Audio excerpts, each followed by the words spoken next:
Okay, so the way of the truth will be blasphemed, the way of the truth will be even spoken of. That can be done in two ways. It's either the teacher, the corrupt teacher who is perverting the truth will give you a completely false doctrine, or bits and pieces will be false, like a hyper grace thing. In this chapter is Peter talks about these people that they have known Christ.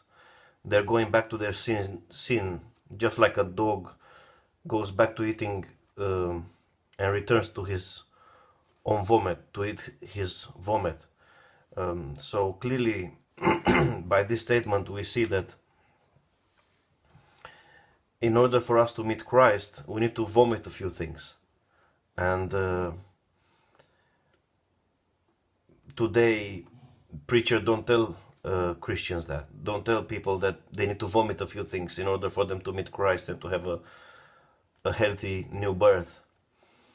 And this is a form of... so, for example, that's easy for our flesh, for our fleshy ways. It's easy. It doesn't require much denying of self, much dying to self.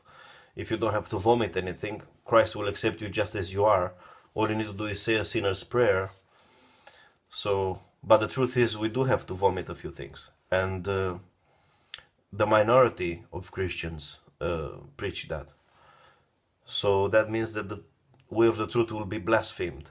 The truth that we have to vomit a few things in repentance and godly sorrow before we are born again will be blasphemed. Another way that the truth can be blasphemed is the sinners. The world will reject Christians because even the world sees the hypocrisy in them. Before I was born again, I used to see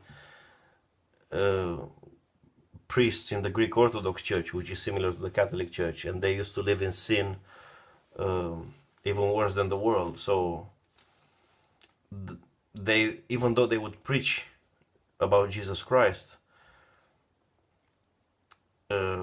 I was blaspheming the way of the truth, because I was blaspheming God because I saw the hypocrisy in this false religions. So eventually, by preaching a false doctrine, people will start growing their own denominations, and so yeah, the way of the truth will be evil spoken of by the world, and also by the lukewarm Christians who, unfortunately, will fall into this traps that the devil is setting through these false teachers. So it says then, and many will follow their sensuality, and because of them the way of truth will be blasphemed, and in their greed they will exploit you with false words. Their condemnation for long ago is not idle, and their destruction is not asleep. So Peter is assuring, is telling us that these people will definitely enter hell. And then he says, for if God did not spare angels when they sinned, but cast them into